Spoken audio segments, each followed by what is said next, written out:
각이 사는 증시 각도기. 안녕하십니까 증시 각도기 시청자 여러분, 투자자 여러분, 그리고 도기말 여러분, 안녕하십니까. 2분기가 4월 1일 목요일 아침이 환하게 밝았습니다. 오늘도 하늘은 미세먼지가 뭐 적정한 수준으로 있는, 미세먼지가 어떻게 적정하니? 아이고, 어쨌든 대체적으로 파란 하늘이 보이기는 하는 그런 아침입니다. 2분기도 여러분 활기차게 보내시기를 빌고요. 1분기 동안 사실 주식시장은 굉장히 큰 붐과 다운을 기록을 같이 했죠. 그래서 많은 분들이 고민을 많이 하실 텐데 2분기부터는 뭐 또 한번 기대를 해보는 시장이 펼쳐지지 않을까 하는 생각을 하고 있습니다. 왜냐하면 한번 발산을 했으니까 에너지를 다시 쏟으려면 에너지를 응집하는 시간들이 필요하거든요. 1월 달에 좀 지나치게 갔죠.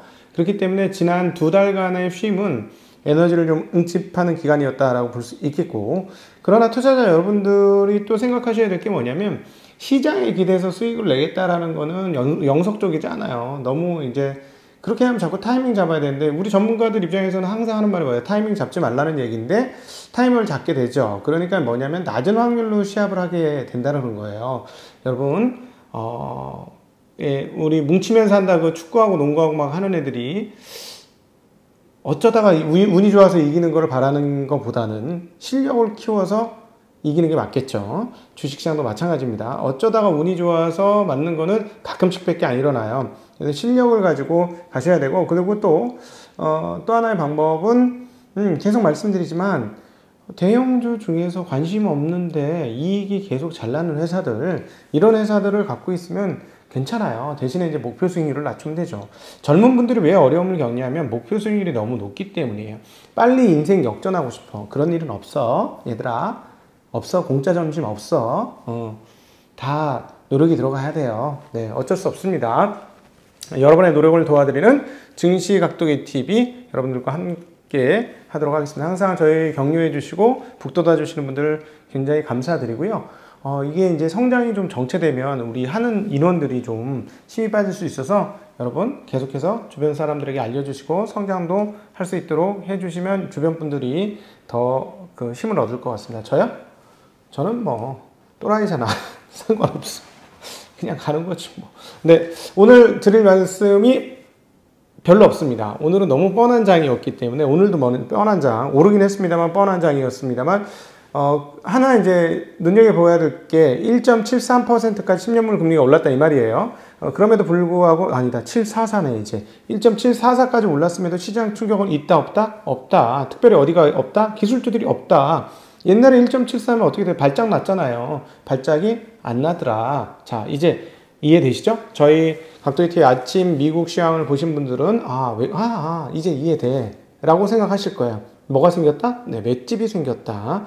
그리고 또 경기 상승은 채권 시장에는 어떨지 모르겠지만 주식 시장에는 나쁜 게 아니에요. 사실은 뭐 채권 시장 사람들은 항상 경기가 좀 나쁘길 바라지. 그렇지 뭐 어쩔 수 없어. 경기가 좀 해서 금리가 좀 낮아지기를 항상 바라지. 그게 가격이 오르는 거니까. 자, 어쨌든 오늘 미국 시장은 소문에 사서 뉴스에 팔았다, 또는 소문에 팔아서 뉴스에 샀다, 이게 공존하는 시장이었습니다. 무슨 말이냐면, 인프라 투자안이 이제 나오는데 외신 보도들에 의하면, 뭐 블룸버그나 이런 등등에 의하면 2조 달러가 상당히 넘는 수준의 사회 간접 자본, 그야말로 인프라 투자안이 나올 것으로 이야기가 돌고 있습니다. 그리고 또 하나 겹쳐서 나오고 있는 것이 뭐냐면, 이를 위한 재원 조달 중에 하나로 법인세를 인상하는 방안이 이번에 들어간다. 한 1, 2년 있다 할 줄 알았는데 이번에 들어간다는 얘기가 나오고 있어요. 그래서 법인세가 이렇죠. 21%에서 28%로 올린다는 얘기가 뉴스로 슬슬 나오고 있습니다. 진짜인지 모르겠는데 가봐야 되겠어요. 그런데 말이죠. 법인세를 올리겠다는데 어떤 일이 벌어졌어? 기술주들이 올랐어. 기술주들이 엄청 올랐고, 반도체 엄청 올랐고, 마이크론 테크놀로지는 실적 상당히 좋습니다. 여러분, 실적 예상치도 나쁘지 않고, 총 그로스 마진이, 그냥 총 매출 대비 마진이 장난 아니더라고. 아까 봤는데 또 까먹었네. 한 70% 되는 것 같은데요. 엄청나요. 네. 물론 뭐 거기서 이제 깔 게 있죠. 깔 게 있으니까 실질 마진 순이익은 좀 떨어지겠습니다만 정말 엄청난 마진, 그리고 마이크론이 상당히 약진을 하고 있구나, 이런 것도 다시 한번 느끼는데, 어찌되었건 자 그렇습니다. 그런데 기술주들은 올랐고, 반면에 인프라 관련으로 좋을 기업들은 오히려 이제 좀 빠졌어. 그래서 다우가 좀 빠졌어. 인프라 발표를 한다는데. 그러니까 이게 결국 뭐냐면, 소문에 사서 뉴스에 팔았는데, 소문에 팔았다가 기술주들은 뉴스, 이제 악재 끝났네. 이제 나올 거 다 나왔네. 이제 더 때릴 거 없지? 다 때렸어? 오케이. 나 갈게. 뭐 이런 거죠. 네. 이런 분위기로 기술주들은 올랐다, 이렇게 이야기할 수 있겠고요. 미치 메코넬 그 상원 원내대표 공화당은 반대할 것이다 라고 언급을 했습니다. 그러나 이제 쪽수가 밀리는 상황이라서 반대를 해봐야 어떻게 될 것이냐. 시장은 별반 신경 안 쓰는 분위기입니다. 네. 미국 국채가 이렇게까지 올랐는데 별로 반응이 없죠. 놀랍죠, 여러분. 이제 근데 또 하나 세금 얘기가 나왔기 때문에 세금으로 일부 조달을 진짜로 하게 될 경우에는 여러분, 국채 상승률이 이렇게 가파르지 않을 수도 있을 것 같아요. 왜냐하면 채권만으로 조달해서 돈으로 뭘 하려고 했을 때는 당연히 채권의 금리가 더 빠르게 오르겠지만, 이거 세금도 하네? 이러면은 분산되는 거잖아요. 그래서 그런 효과도 있을 것이다 라고 한번 보셔야 될 것 같고, 사실 가장 오늘 장에서 눈에 띄는 대목은 오히려 저는 엔이에요. 엔이 계속 약세예요. 오늘 달러는 강세 아닙니다. 강세 아니고 오히려 소폭 유로화 대비 떨어졌습니다. 그런데 엔화 대비로는 거의 0.4% 정도의 강세를 나타내면서 N은 110.74예요. 자, 비교해 볼까요? 원은 1128원으로 어제 1133원, 여기서 쭉 밀렸죠. 근데 엔화는 110, 장중에 111 근처까지 갔습니다. 110.74엔이에요. 달러당 지금. 그러면 이제 원화하고 비교해 보세요. 얼마야? 1,000원당, 100엔당 얼마야? 1,030원? 요 정도밖에 안 되는 거 아닙니까, 지금? 네. 그러니까, 근데 이게 되게 궁금한 점이죠. 도대체 엔화의 약세를 어디까지 일부러 허용하고 있는 것이냐는 의혹. 그러니까 경제 펀더멘털을 반영해가지고 미국 국채가 훨씬 낫다. 그러니까, 니네 엔화 갖고 있으면 안 돼. 엔화 팔고 이쪽으로 넘어서 엔화 캐리 트레이드가 온다라는 걸로 인해서 약세이면 그냥 뭐 그러려니 하고 인정. 근데 뭔가 모종에 뭔가 있으면 중국하고도 써야 되는데 일본은 우리 편으로 만들려면 얘네들 좀 먹고 살게 해줘야 되니까 엔화 약세를 조금 허용해주는 방향으로 좀 가면서 먹고 살게 해줘서 완전 나한테 딱 붙어서 딸랑딸랑하게 만들어야지 하는 미국의 의도가 있는 거 아닐까 하는 뭐 이런 생각도 들더라는 거죠. 네. 근데 어쨌든 더 지켜봐야 되겠죠? 이 부분은. 네. 이 부분 더 지켜보는 걸로 한번 그렇게 하시고, 그리고 이제 채권 관련해서 educast.com의 문학소년이라는 필명을 가지신 분이 아주 좋은 질문을 했어요. 그래서 이 부분은 잠깐 답변을 해드리고 넘어가는 게 좋을 것 같습니다. 이렇게 댓글을 이렇게 궁금하신 점 달아주시면 제가 답변을 드리니까, 거기선 짧게 글로 적었으니까 조금 풀어서 말씀드릴게요. 이번에 질문은 이거예요. 자, 미국 금리가 계속 올라가고 앞으로도 올라갈 것 같다. 진짜 다 그렇게 보이는데 도대체 어떤 정신 나간 놈들이 미국 국채를 사고 있느냐. 왜? 금리가 올라가면 가격이 떨어지잖아. 가격이 떨어지지. 그렇지. 금리가 올라가면 채권 가격은 떨어지지. 떨어지는데 왜 앞으로도 더 금리가 올라갈 게 뻔히 보여서 채권값이 떨어지는 걸 알면서 왜 채권을 사는데, 야, 너 주식 떨어지는 거 확실해 하는데 그걸 사는 미친놈은 뭔데? 라는 질문이에요. 당연히 질문을 가지실 수 있고 아주 좋은 질문입니다. 채권과 주식시장의 차이에 대한 설명을 좀 드려야 될 것 같아요. 주식은 기업의 하나의 조각이죠. 기업의 조각입니다. 그래서 기업이 잘 되면 보통은 심리에 따라 다르긴 하지만 보통은 기업이 잘 되면 주가가 오르고 기업이 잘 못 되면 주가가 떨어지죠. 이런 특성을 가지고 있죠. 근데 여기에 이제 또 하나 시장이라는 놈이 붙어가지고 유동성이 많으면 필요 이상으로 오르고 유동성이 없으면 필요 이상 떨어지는 이런 흐름들이 있죠. 주식은 그런 거죠. 그런 구조인데, 자, 채권은 뭐냐? 채권은 영어로 우리가 어떻게 불러요? Fixed Income, 고정되어진 수입. 뭐가 고정돼? 이자지. 이자가 Fixed Income이지. Fixed Income을 이자를 주는 권리, 증서가 채권이죠. 그러니까 채권을 발행할 때 그 발행자와 내가 채권을 사는 사람 간에 뭐가 있어요? 모종 약속이 있죠. 예를 들어 10%짜리 채권을 발행하면은 매년 이게 10년물이라고 하면 매년 10%씩 이자를 주기로 약속을 한 것이죠. 그리고 마지막 10년째 되면 뭘 줘요? 원금을 주는 거죠. 10년 사이에, 그러니까 돈을 원금을 빌려서 10%씩 이자를 주고 나중엔 다시 원금을 돌려주는 게, 이게 약속이 된 게 채권이죠. 이 계약 증서가 채권이죠. 채권은 발행된 금리로 사면은 발행된 금리 그대로 이자를 줍니다. 그리고 끝에는 원금을 줘요. 이게 약속이에요. 근데 앞서 주식시장은 기업이 잘 되면 주가가 오르고 기업이 안 되면 주가가 떨어진다. 근데 시장이 붙어서 가격을 더 높일 수도 있고 더 낮출 수도 있다라고 말씀드렸죠. 채권 시장도 발행자와 그 매수자 간의 관계는 방금 말씀드린 대로 이거예요. 이걸로 고정된 거예요. 그런데 이게 시장에 나오죠. 왜냐하면 돈 급한 사람이 있잖아.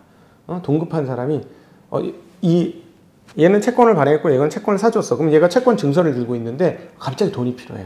근데 얘하고의 약속은 그냥 고정된 약속이 어떻게 깰 수가 없어. 그러면 이거를 갖다 팔아야 되겠어. 시장에 갖다 팔아야 되겠는데 급해. 내가 급하고 돈이 급하고 이자가 문제가 아니고 내가 돈이 급해. 그러면은 할인해서 팔 수 있겠죠. 할인해서. 근데 이게 몽땅 모이는 데가 뭐야? 채권 시장이지. 근데 몽땅 모인 채권 시장에서는 내 의지도 중요하죠. 나 빨리 팔고 싶어.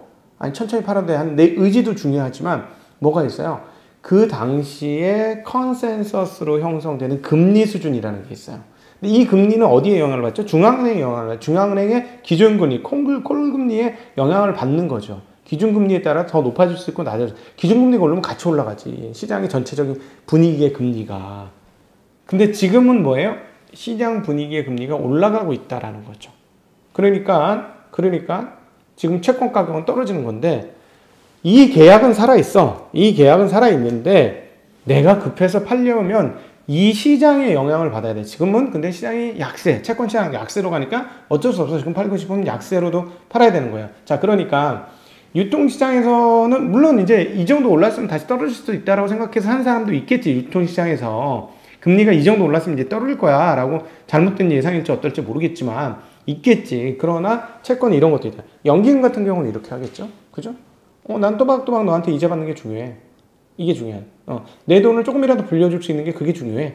하는 사람도 있겠죠. 그래서 이거를 구분해서 생각하셔야 된다는 거예요. 네, 문학소녀님 답이 되셨나요? 네. 제가 이제 경제학 출신이 아니라서 조금 이렇게 좀 저렴하게 설명을 좀 드리는 경향이 있어요. 그래도 그게 조금 쉽다면, 쟤 너무 저렴해. 이런 거 받아들이도록 그렇게 하겠습니다. 네, 더불어서 자산을 1인으로 맡기고 싶으신 분들이 굉장히 많은 걸로 알고 있는데 저희가 적극적으로 그동안에 안 했어요. 그래서 혹시나 궁금하신 분들은 저희가 고정 댓글에 그 문의할 수 있는 이메일을 하나 걸어 놓도록 하겠습니다. 그러니까 거기에다가 이메일 주시면 일명 자산운용에 대해서 우리 잘생긴 에릭이 여러분들한테 연락을 드리도록 그렇게 하겠습니다. 이거 설명드리려고 시간이 다 갔네. 아침도 시장이 별로 재미가 없으니까 이게 수업이 돼버렸네요. 자, 어쨌든 달러도 많이 안 오르고 그러니까 엔화의 흐름들이 그런 거라서 조금 어떻게 될 건지 관심을 가져보시고요. 또 2일날 있는 이제 2일날은 성금요일이라 미국 시장은 이제 반장인가 하고 끝나는데 안 하나? 근데 하여튼 이거 20년을 했는데도 기억이 안 나. 이렇습니다, 제가. 근데 그 ADP 이번에 전미 고용 보고서가 3월 민간 고용이 51만 7천 명 증가했다고 발표했어요. 작년도 9월 이후로 가장 높은 고용을 보여줬고 월스트리트 예상에는 52만 5천 명보다는 좀 적었는데 2일날 노동부의 고용 보고가 발표됩니다. 이거가 지금 되게 이번 주 가장 중요한 지표 발표 중에 하나인데 지금 시장 분위기가 어떠냐면 이거 65만 명 넘겠는데? 이러면 65만 명 넘을 거로 예상을 하고 있어요. 자, 그러면 65만 명 넘었을 때 어떻게 될 것이냐는 거죠. 이걸 시장이 어떻게 생각할 거냐는 거예요. 사실 호재지. 65명 이상이면 굉장히 경제가 좋아지는 거니까 좋아져야 돼. 다 좋아져야 되는데 무슨 생각을 해? 이게 유동성이 너무 많고 차입을 많이 났으니까 금리 상황이 어떻게 되는지에 따라서 눈치를 보잖아, 투자자들이. 그러니까 누구 눈치를 봐요? 연준의 눈치를 보죠. 야, 니네 이렇게 고용 이렇게 잘 나왔는데 금리 올릴 거지. 너 그동안 말했던 거 다 뻥이지, 뻥. 올릴 거지. 올릴 거잖아. 씨. 이런 시장의 태도가 있으면 시장은 떨어집니다. 근데 어쨌든 나왔어. 근데 쟤네들이 연준 형들이 이렇게 금리 안 올리겠으니까 이 정도에는 뭐 반응 안 하겠네. 괜찮겠네. 경기 되게 좋네. 이러면 시장은 오를 겁니다. 네, 시장 반응에 따라 틀린다는 거예요. 참 시장이라는 게 참 그래요. 사람들이 모인 곳이라 시장이라는 게 규정된 과학적 법칙처럼 딱딱 맞아 떨어지는 게 아니에요. 사회적인 문제, 이건 사회적인 현상이지. 시장이라는 건 시장은 과학이 아닙니다, 여러분. 시장을 과학이라고 착각하면 골로 가는 거예요. 시장에 대한 이해를 그렇게 하면은 X 되는 겁니다. X. 시장은 사람들이 모인 거라서 여자의 마음은 갈대. 남자의 마음은 뭐야? 남자의 마음은 불인가? 하여튼 뭐 남자의 마음도 마찬가지지. 여자의 마음, 주식시장에 오면 남자나 여자나 똑같이 갈대가 됩니다. 그렇죠? 그냥 왔다리 하는 건데 그 사람들이 모인 컨센이 모인 것이 시장이니까 시장도 왔다리 갔다리 해요. 그러니까 표적이 움직이는 표적이야. 이 투자자들이 그 움직이는 표적을 예상해서 해야 되기 때문에 이게 조금 어려운 부분이죠. AI가 잘 못하는 부분이고. 그러나 이거를 능숙하게 딱 느낌이 오면 느낌이 왔다 이러면 이걸 체득하고 뭔가 임계치를 돌파해서 이제 알지. 난 네가 지난 여름에 무슨 생각을 하고 있었는지 알고 있어. 이렇게 되면 시장을 이길 수 있는 거가 되죠. 그러나 어쨌든 여러분, 시장은 조울증 환자라는 점도 꼭 기억하시면서 하셔야지. 시장이 절대 진리다? 저는 거기에 동의하지 않습니다. 이 부분 가지고 저하고 논쟁할 의향이 있습니다. 네.